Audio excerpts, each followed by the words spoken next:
Bem-aventurados os que habitam em tua casa, louvar-te-ão continuamente. E você diz amém. Amém. Se assente, glorificando e exaltando o nome do Senhor para todos sempre. Glória a Jesus. Meus irmãos, eu quero aproveitar aqui também, primeiro anunciar, os irmãos já sabem, né? Tem aquelas curvas que não engordam. Depois, quando acabar o culto, passe lá e nos abençoe para a glória do Senhor. E outro sim, eu não poderia deixar agradecer os irmãos, e inclusive a minha esposa estaria aqui comigo para juntos estar agradecendo os irmãos. E eu atendi um compromisso pela manhã na região da Zona Norte de São Paulo, e à tarde nós combinamos de almoçar na casa dos meus pais. E a minha filha já estava na casa dos seus pais, porque pela manhã deixei ela na escola bíblica dominical, de lá fui atender um compromisso, depois voltei para casa. Peguei minha esposa, peguei meus filhos, as coisas de ir ao culto, a roupa, fizemos uma pequena mala para poder ir. E irmãos, eu não andei 500 metros. E de repente uma pessoa, uma moto, duas pessoas numa moto, nos abordaram, aí levaram minha aliança, levaram o meu celular, levaram também o celular, a aliança de minha esposa na ocasião, e grande foi o susto. Só que a minha preocupação era justamente o meu filho. Meu filho tem 7 anos, e quando isso estava acontecendo, minha esposa falou: olha, nós estamos com criança no carro. E quando ocorreu tudo isso, eles foram embora, ficou aquele susto. E o Benjamin, de uma forma inocente, ele falou: papai, o que aconteceu? Foi um assalto? Eu falei: foi, filho, foi. Só que ele não presenciou, irmãos. Incrível que pareça, ele não presenciou. Como? Eu deixo sempre o meu terno pendurado, né, na parte de trás. E quando ele ouviu os gritos, ele pensou que era uma blitz. E como ele esqueceu de pôr o cinto de segurança, ele se abaixou debaixo do banco, bem atrás. E justamente a visão ficou tapada por causa do meu terno e do vestido da minha esposa, que estava pendurado. Então ele não viu nada, ele ouviu, mas não presenciou absolutamente nada para a glória do Senhor Jesus. Então, ele repete porque ele só fala porque nós falamos, e ele vai repetir porque nós assim comentamos o ocorrido. Mas graças a Deus, irmão, só foi um bem material, foi um susto, né? Eu lembro que era quase 2 horas da tarde, saí de casa morrendo de fome, e quando eu cheguei na casa dos meus pais, a minha esposa se abraçou com a minha mãe, as duas começaram a chorar, e minha mãe perguntou: como você está? Como você está? Eu falei: mãe, eu estou com fome, eu preciso comer. Mas vamos resolver. Não, eu não consigo resolver nada de barriga vazia, eu quero comer. E a minha esposa olhou para mim e falou assim: como você consegue comer depois de um susto desse? Eu falei: mas o que? Eu estou com fome, né? E aí comemos, almoçamos, ela não almoçou ali na hora, resolvemos o problema, e graças a Deus deu tudo certo. E eu quero agradecer aos irmãos pela forma que gentilmente vocês nos ajudaram em oração, contribuição. Louvado seja o nome do Senhor pela vida de cada um de vocês. E eu, falando com o pastor Raimundo, eu falei: eu preciso voltar para agradecer a bênção e a vitória e o livramento também à igreja aqui no Brasil para Cristo de João 23. Muito obrigado, Deus abençoe a vida de todos vocês, viu? Muito obrigado. A minha palavra é gratidão, porque uma certa feita o pastor Raimundo estava na sala da minha casa em oração, e Deus falou comigo que ele iria apresentar os seus amigos. Ele disse: eu vou apresentar os meus amigos a você. Então, quando Deus apresenta amigos dele, é algo que você é abençoado, e ele não quer nada em troca, né? E a pessoa, quando abençoa ou é abençoada, ele não quer nada em troca. Ele só quer que você seja feliz e saia de posse de vitória. E eu falo que vocês aqui, eu estou em cima desse altar com muito temor e muito tremor. Vocês são amigos de Deus, que Deus apresentou para a minha vida. Então, glória a Deus pela vida de cada um de vocês. Começou aqui e vamos continuar na eternidade. Lá no céu. Quantos querem ouvir a palavra? Digam glória a Deus. Para cá, eu não quero ser cansativo aos irmãos, mas eu preciso entregar o que o Senhor Jesus colocou em meu coração. Dentro desse texto que nós lemos, nós iremos ver com muita clareza o sentimento que esse escritor está pondo aqui nesse papel. De fato, é um sentimento de saudade.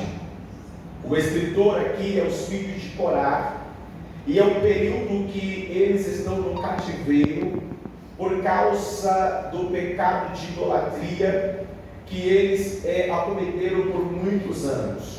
Um pecado esse que se enraizou no meio do povo e levando de uma forma literal ou se afastar de Deus.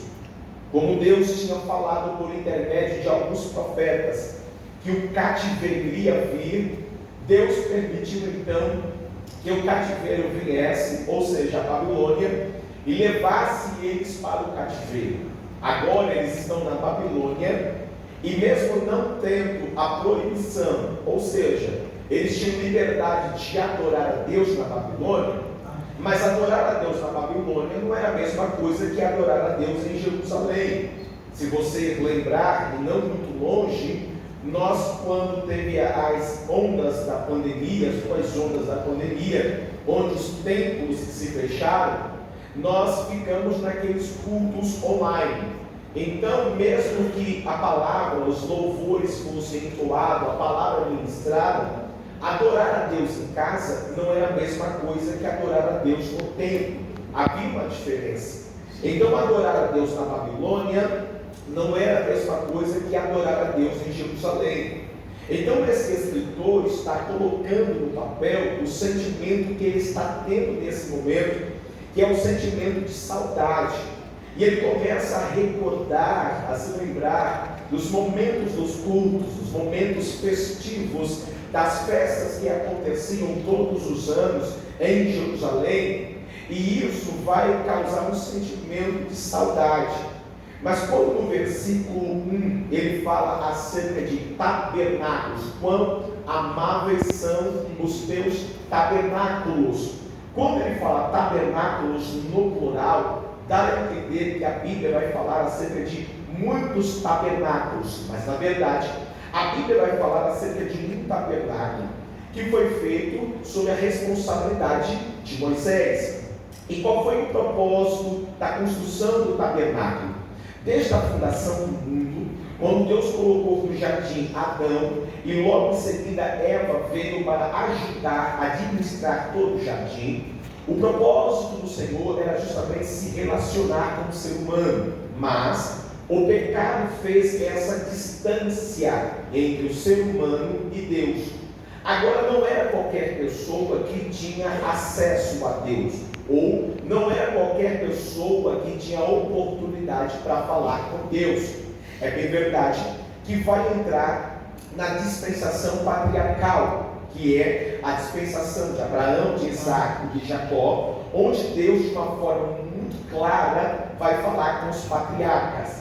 Então, percebam que no decorrer desse momento, Deus, ele falava com homens, mas isso não era uma regra. Lembra quando Rebeca vai casar com Isaac e ela era estéril? Deus abre a sua madre, ela fica grávida, só que há um problema no seu ventre. Ela sente que tem uma briga dentro do seu ventre. Então Rebeca vai orar a Deus. E quando ela ora a Deus, Deus quebra o protocolo e responde a sua oração, dizendo que no ventre dela tem duas crianças, há duas nações, há dois povos, e o maior vai servir o menor. Então Deus sempre tinha o seu momento para falar, mas ele não falava como se fala nos dias atuais, com muitas pessoas. Então era um momento, ou eram pessoas separadas, e somente pessoas que ouviam a voz de Deus para transmitir ao povo. Então havia uma escolha. Então quando Deus pede para Moisés, capítulo de número 25 do Êxodo, para poder trazer a oferta para a construção do tabernáculo, capítulo 24, capítulo 25, você vai perceber que Deus faz isso para justamente se relacionar. Deus iria habitar nesse tabernáculo para se relacionar com o povo. Porém, iria haver algumas restrições. Por exemplo, quando Deus assim faz e manda fazer as divisórias, haveria ambientes que seria restrito. O tabernáculo tinha 3 divisões principais: o átrio, o lugar santo, ou santo dos santos, ou santíssimo lugar. O átrio é o pátio exterior. Esse pátio exterior, todas as pessoas tinham acesso: homens, mulheres, crianças, estrangeiros e escravos. Todos tinham acesso a esse pátio exterior. Esse pátio exterior também tinha um altar revestido de bronze, feito de madeira de acácia. E esse altar era colocado um animal para sacrificar, ou para ser sacrificado por causa do pecado do povo. Então isso acontecia. Levítico capítulo 6, a partir do versículo 8, você vai encontrar essa informação. Então, no pátio, ou no átrio, que era o pátio exterior, todos tinham acesso. Agora, o lugar santo e o santíssimo lugar eram lugares restritos. Somente pessoas autorizadas poderiam entrar. E que pessoas eram essas? Os sacerdotes. Eram eles que tinham acesso a esses lugares restritos. O santíssimo lugar, ou o santo dos santos, era onde era colocada, onde ficava a arca, que simbolizava a presença de Deus. Quem tinha acesso a esse ambiente? O sumo sacerdote. Segundo o que a Bíblia vai dizer, o culto era uma vez por ano, e tamanha responsabilidade que era entrar nesse ambiente. A fumaça que envolvia a glória do Senhor, que significava a glória do Senhor, envolvia todo o sumo sacerdote, e ele saía com vida ali. Saindo com vida, o povo se alegrava. Então o tabernáculo foi feito justamente para Deus se relacionar, mas havia limitações. No Novo Testamento tem a vida de Cristo. João capítulo 1, versículo de número 14. E está rápido na tela, hein? João: e o verbo se fez carne e habitou entre nós. Esse habitou no grego é eskinosen. Eskinosen significa literalmente armou a tenda ou tabernaculou. Ou seja, Jesus veio e usou uma matéria que se fez como tabernáculo e habitou nesse tabernáculo que é o ser humano.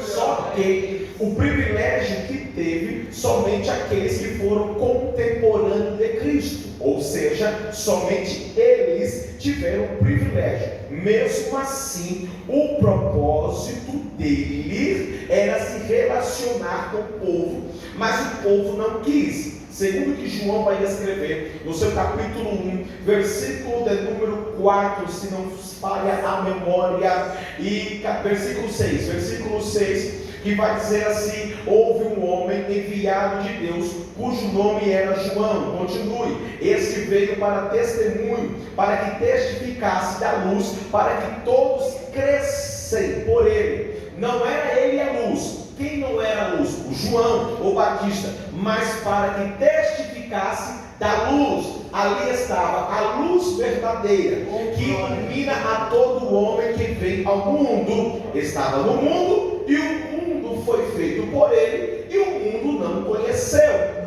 Veio para que era seu, e os seus não receberam. Mas a todos quanto receberam, deu-lhes o poder de serem feitos filhos de Deus, aos que creem no seu nome, as quais não nasceram do sangue, nem da vontade da carne, nem da vontade do homem, mas de Deus. Ou seja, Jesus veio para todos, para os seus, mas os seus não receberam.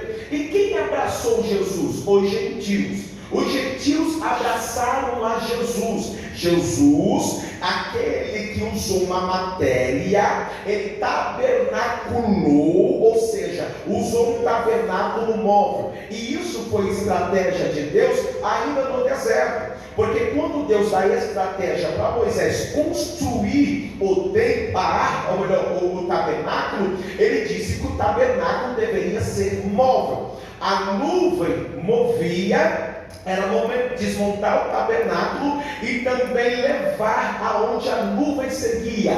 A nuvem parava, era momento de montar o tabernáculo. Então o tabernáculo era móvel. Nós, ou melhor, na época de Cristo, Jesus usa o corpo humano, o tabernáculo, e ele habita nesse tabernáculo, ou seja, tabernaculou e continuou sendo móvel. Porém, nem todos se aproximaram dele. Só que agora estamos na dispensação da graça. E quem é o tabernáculo? Somos nós. Nós somos o tabernáculo do Senhor. Só que nem todos Deus habita. Pastor, o Senhor está sendo radical demais. Não, nem todos querem aceitar. A Bíblia vai falar que Jesus está à porta, ele bate. E a Bíblia diz: aquele que ouvir e abrir a porta, ele vai cear com ele, e ele comigo. Olha aí, eis que estou à porta e bato. Se alguém ouvir a minha voz e abrir a porta, entrarei até ele, e com ele cearei, e ele comigo. Deixa eu frisar nesse texto, deixa aí parado. Escute uma coisa, pastor, o que significa? Nós somos o tabernáculo nos dias de hoje. Então ele bate na porta. Esta porta é o nosso coração. Ele não entra, ele não vai invadir, ele vai bater. Só que o texto vai dizer: se alguém ouvir a minha voz e abrir, primeiro, ele está à porta e bate, ele está batendo. Aí o que bate na porta vai entender. Se não me atenderam, possivelmente não me ouviu. Ele vai chamar. E se ele chamar, ele vai dizer o quê? Ele vai chamar pelo nome, alguém que está em casa. Mas há um fator importante: é critério seu de abrir ou não. Ou seja, é você que decide. Ele está batendo a porta. Se alguém ouvir a minha voz e abrir, uma coisa é você ouvir a voz, outra coisa é você abrir a porta. Ouvir não significa que ele entrou. Pastor, já estou ouvindo a voz de Deus faz tempo, mas abre a porta para ele entrar, porque hoje nós somos o tabernáculo de Deus. Isso, nós somos o tabernáculo de Deus. E sendo o tabernáculo de Deus, ele quer se relacionar conosco. Só que o problema do relacionamento é que tem pessoas que não querem que alguém tome controle da sua vida. Já vi uma pessoa que tem aquele controle, que acha que está no controle de tudo, que o controle da vida dele é ele que manda, dos filhos, do marido, da casa, do cachorro, do papagaio. Escuta uma coisa: você não tem controle de nada. Uma pessoa que se intitula que é autocontrolada demais, se controla demais, ela tem medo de novos relacionamentos.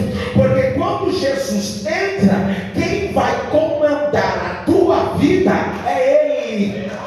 É Ele que vai comandar a sua vida. É Ele que vai conduzir a sua vida.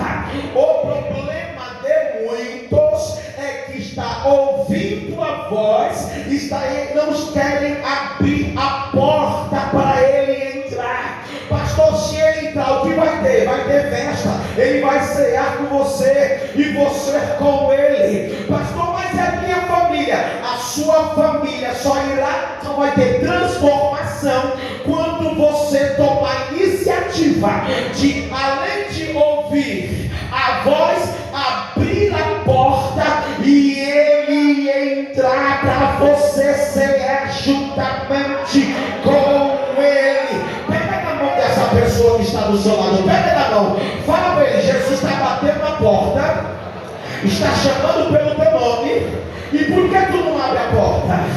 Deixa Jesus entrar, deixa Jesus entrar. Vai ter festa na tua casa, vai ter banquete na tua família. Você não vai chorar mais por causa desse problema. Por quê? Porque até hoje você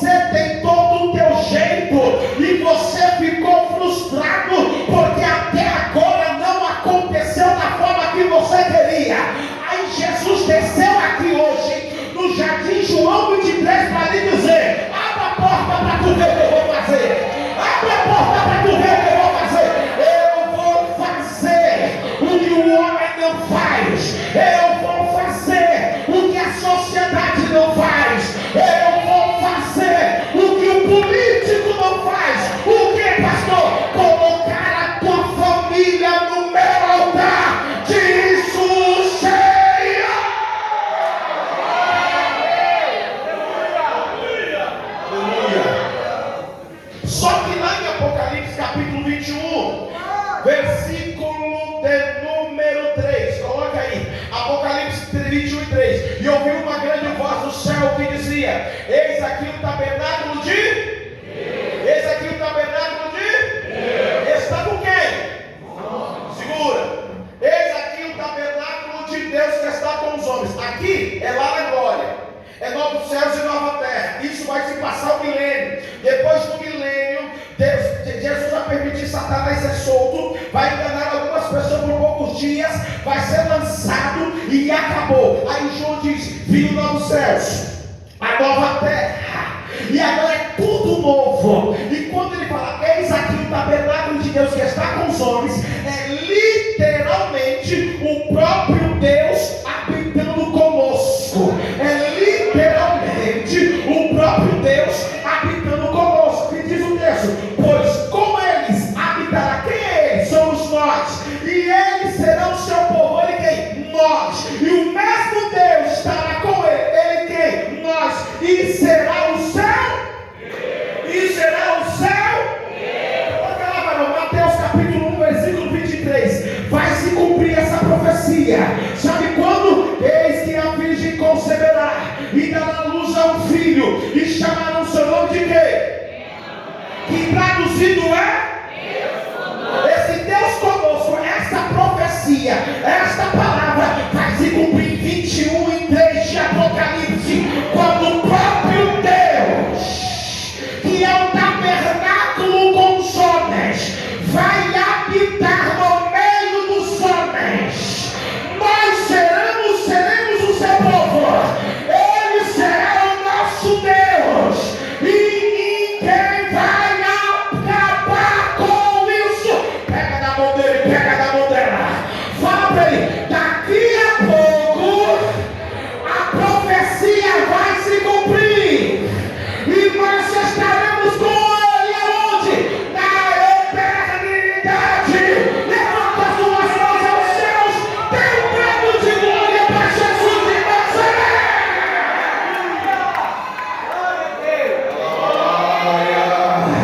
Eu estou sentindo Jesus dentro desse ambiente aqui. Hoje nós não conseguimos vê-lo. Hoje nós não conseguimos tocá-lo. Mas ele nos vê, ele nos toca. E ele diz: em breve, em breve, em breve. 21 e 3. Eis que o tabernáculo de Deus está com os homens. Ou seja, não vai ter pecado, não vai ter choro, não vai ter lágrima. Coloca o versículo 5, versículo 5. E Deus, versículo 4. E Deus limpará dos seus olhos todas as lágrimas. Não haverá mais morte, nem pranto, nem clamor, nem dor, porque as primeiras coisas são passadas. Versículo 5. E o que estava sentado sobre o trono disse: eis que faço novas todas as coisas. Levanta as suas mãos aos céus. Dê um brado de glória para Jesus de Nazaré. Eu estou sentindo o grandão da Galileia dentro desse ambiente. Eu estou sentindo Jesus dentro desse ambiente. Pastor, e onde fica a minha família? Vai ficar no altar de Deus. Pega na mão desse crente, fala para ele assim: a tua família. Não, você não fala assim, fala para ele ouvir. Fala: a tua família está no altar. E ninguém tira aquele que é do altar. Eita glória! Ninguém tira aquele que é do altar. Por quê? Porque estas palavras são verdadeiras e fiéis.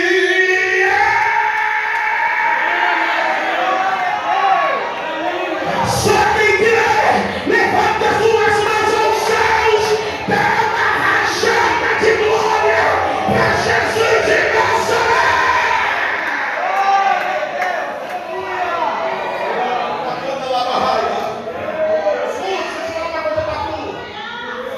Quando nós falamos que a nossa família está no altar, irmão, é de uma forma literal que Deus guarda. Uma certa feita, numa quinta-feira, eu fui atender um compromisso ali na região da Zona Norte de São Paulo, ali no Jardim Cachoeira. E na ocasião, a minha esposa foi comigo e os meus filhos ficaram em casa. E nós sempre temos, escute isso, e nós temos o costume sempre, antes de sair de casa, fazer uma oração, ou na sala de casa, ou dentro do carro. E os meus filhos ficaram em casa, e demos as recomendações, e nós fechamos a porta, e nós iríamos orar no carro. Como demos alguns passos, eu falei para minha esposa, vamos orar na porta da casa. Aí ficamos, voltamos, em frente da porta, a porta fechada, dei as mãos a ela e oramos. E fomos para o culto. E começamos a orar aquela coisa, chegou o momento da ministração, fomos ministrar, pregamos. Quando terminei a palavra, um obreiro, um evangelista do altar veio à minha direção. E ele disse, homem, enquanto tu ministrava a minha palavra, uma legião de demônio foi ao encontro da tua casa. Mas eu enviei o anjo na porta da tua casa e impedi que algo acontecesse aos teus irmãos. Ele não sabia que você estava em casa. Tomei posse. Acabou tudo. Fomos para casa. Chegamos em casa. O meu filho estava na sala jantando. A minha filha estava no quarto, estava lendo. Aí minha esposa falou assim, Sofia, vem aqui que nós precisamos falar para você. Ela se assentou no sofá e começamos a contar o relato. Eu falei, filha, o papai pregou e quando terminou de pregar aconteceu isso. O olho dela começou a ficar cheio de lágrimas. E ela falou assim, papai, mamãe, eu sei que hora que foi. Eu falei, como assim? Eu estava na cozinha preparando o jantar. Quando eu vi um barulho muito grande na porta, eu falei, Benjamin, vai ver quem é que está na porta. Ele falou, por quê? Porque tem um barulho acontecendo na porta. Aí o Benjamin falou, para com isso, Sofia, não tem ninguém na porta. Ela ouviu que na segunda vez, como se alguém quisesse derrubar a porta. Ela olhou para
Tu está orando tudo por ele? Está orando por ela? Calma. Sabe quando a mãe carrega o filho no colo? É Deus carregando a tua família assim.